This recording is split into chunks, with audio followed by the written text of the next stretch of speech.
Olá, eu sou Carlos César Almendra, do Conexão Marxista. Em 2013, a editora Boitempo organizou um grande evento, um grande seminário intitulado Marx, a Criação Destruidora. E nesse evento houveram vários seminários, várias palestras, e numa delas, uma das mesas que participaram o José Arthur Gianotti, Emir Sader, Roberto Schwarz e João Quartim de Moraes, aquele evento que houve com a presença desses quatro que fizeram um seminário sobre Marx, resultou posteriormente nessa publicação aqui, que agora eu vou apresentar a vocês, que é uma publicação bem sucinta, que mostra o resultado do que eles apresentaram ali. Na verdade, são as falas de cada um deles, né? Só não aparece o debate final, mas na descrição desse vídeo eu vou deixar tudo isso disponível para vocês aqui. E vejam só, o que basicamente e essencialmente tratou cada um desses quatro intelectuais. O Robert Schwarz, que foi o que primeiro a falar, né? Ele vai dizer que ali em 1958, alguns professores da USP resolveram estudar o Capital. E assim, na verdade, era um momento de se introduzir, né, o Marx no debate acadêmico, porque o Marx até então não tinha nenhuma penetração acadêmica, não se conhecia Marx. É interessante que depois, na fala do João Quartim de Moraes, né, ele vai dizer que se introduz Marx, mas Lenin de jeito nenhum. Né? Até hoje a universidade não aceita Lenin. Bom, voltando, o Roberto Schwarz, ele vai dizer que um primeiro grupo, o chamado grupo do Seminário do Capital, era formado por quem? Por grandes intelectuais que estão aí até hoje. Se você não é acadêmico, depois é só olhar o nome de cada um desses que eu vou apontar aqui, você vai ver que cada um deles tem livros produzidos, são pessoas muito importantes na sociologia, na filosofia, na história brasileira. Bom, nesse primeiro grupo estava lá o José Arthur Gianotti, que está na mesa, né? O Paul Singer, Fernando Henrique Cardoso e Ruth Cardoso, né? Até que o Roberto Schwarz fala para surpresa de todos aqui, né? O Ottaviani, Fernando Novaes, e ele vai dizer que tinha até alguns penetras, né? Dentre eles o próprio, né? Ele fala, eu mesmo, né? O Roberto Schwarz. E houve depois, anos depois, um segundo, o chamado Seminário 2, com novas pessoas, né? Emília Viotti da Costa, João Quartim de Moraes, Emir Sader, Marilena Chauí, Rui Faustus e mais algumas pessoas. Né? E isso vai acabar resultando numa revista chamada Teoria e Prática, que inclusive ela vai ser fechada no número 4. Né? Então, com a ditadura, com a AI-5, não vai mais se permitir a existência dessa revista. Né? E o Roberto Schwarz vai dizer que não foi só através do seminário, esse seminário Marx, que conheceu o próprio Marx. Né? Ele vai apontar que o próprio, vamos dizer assim, o beabá do marxismo já estava sendo apontado ali pelos grandes escritores brasileiros, lá nos anos 20 e 30, como Oswald de Andrade, Mário de Andrade, Graciliano Ramos e Carlos Drummond de Andrade. O Gianotti, né, ele vai dizer, ele que é um grande professor da filosofia brasileira, né, um especialista em lógica e filosofia da ciência, né, ele vai assinalar que a introdução do Marx na universidade era a oportunidade de você conhecer um clássico que até então não se conhecia, né? Mas ele, logo na abertura da sua fala, ele vai dizer o seguinte, que por que e como se lê Marx, né? Porque ele vai dizer o seguinte, que o Capital é um livro simplesmente fascinante, sobretudo quando você olha ali o capítulo 13, né, que é o Maquinaria e Grande Indústria, quando você olha ali o capítulo 24, a assim chamada acumulação primitiva do capital, né, que ele vai dizer que são textos que fazem reconstruções históricas simplesmente monumentais. Né? O João Quartim de Moraes, ele vai dizer o seguinte na sua fala, que o marxismo, as obras do Marx, propriamente dita, vão chegar depois da própria existência da militância do Partido Comunista Brasileiro.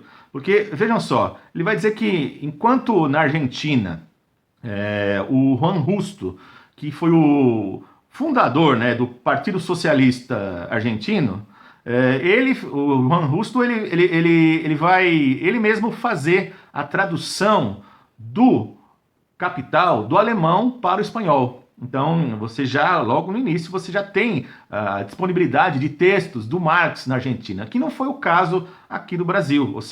O partido precede os próprios textos do Marx, né?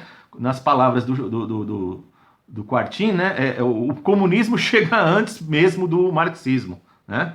E, embora esse partido tenha aí uma hegemonia de quase meio século, né?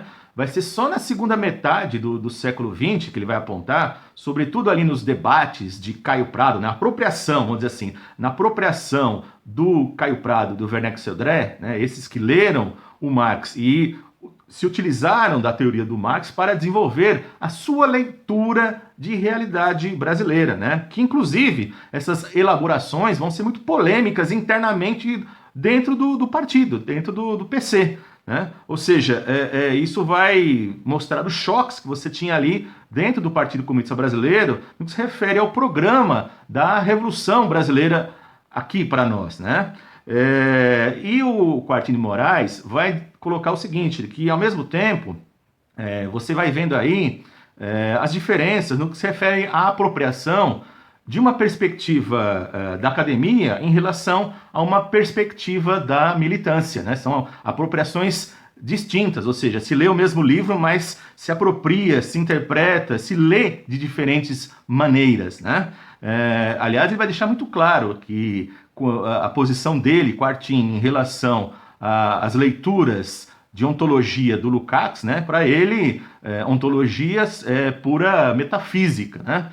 Sobre isso, gente, sobre esses tipos de leituras, essas diferenças entre a academia e a militância, vejam aí essa pequena observação que faz o Gianotti em relação ao Quartin de Moraes, que carinhosamente ele chama de João, né, porque se conhecem de longa data.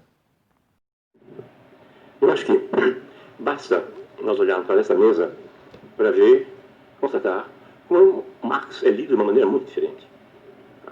E é bom, isso sim. E é bom, eu acho que o fato, nós podemos aceitar hoje que uma leitura de um clássico é sempre divergente e que sempre nos enriquece. Na sua diferença é algo fundamental. E coloca uma questão que até agora não foi colocada, que é a questão da democracia.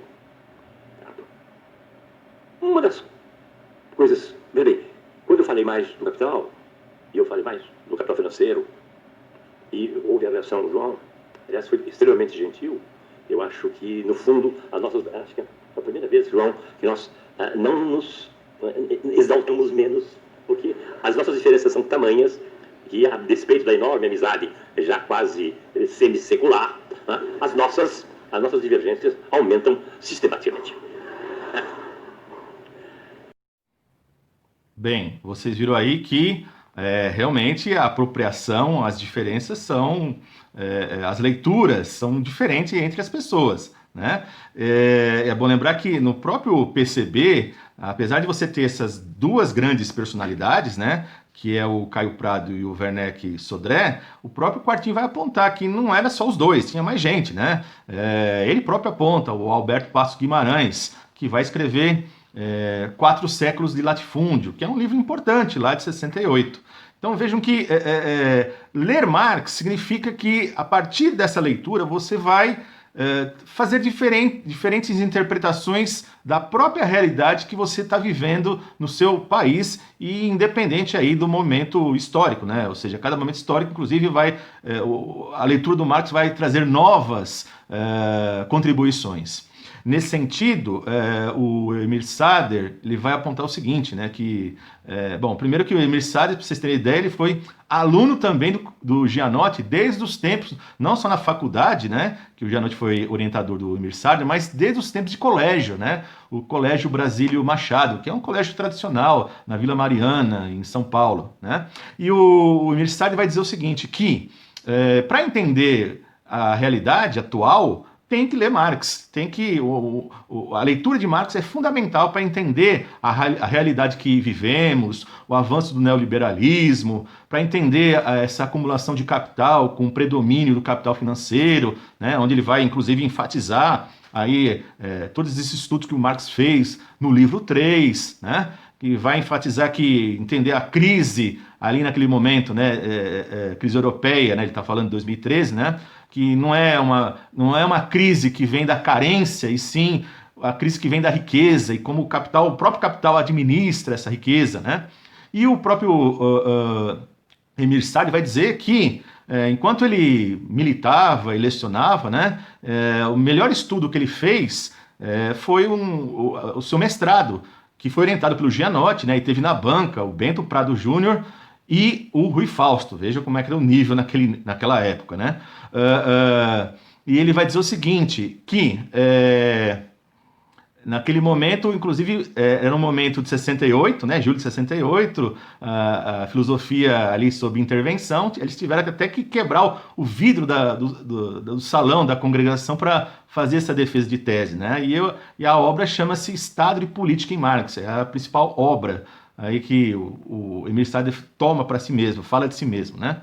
Agora, vale a pena dar uma conferida aqui o que o Emir Saad também aponta sobre a importância da leitura do Capital do Marx. Vejam aí. Eu acho que todos os elogios que foram feitos ao Capital merecem, mas eu preciso chamar a atenção de quem ainda não abriu as páginas, que é uma leitura dura, tem que ser feita lentamente, tem que voltar atrás, ela é rigorosa. Uma das coisas que eu aprendi no nosso curso de filosofia da USP, com todos, mas particularmente com o Porchat, sem um trabalho duro e rigoroso você não faz nada sério em termos teóricos. E o Capital não é uma leitura fácil, às vezes ela parece, mas não é. Eu acho que a leitura coletiva é boa, incentiva, possibilita tirar ilações para outros lados. Eu acho que a gente tinha que incentivar fortemente a multiplicação dos grupos de estudo do Capital.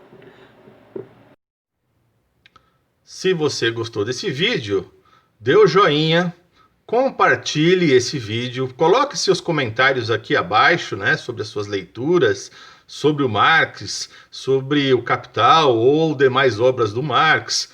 E se você não se inscreveu, inscreva-se no nosso canal e ajude a crescer o nosso canal. Um abraço a todos e até o próximo vídeo.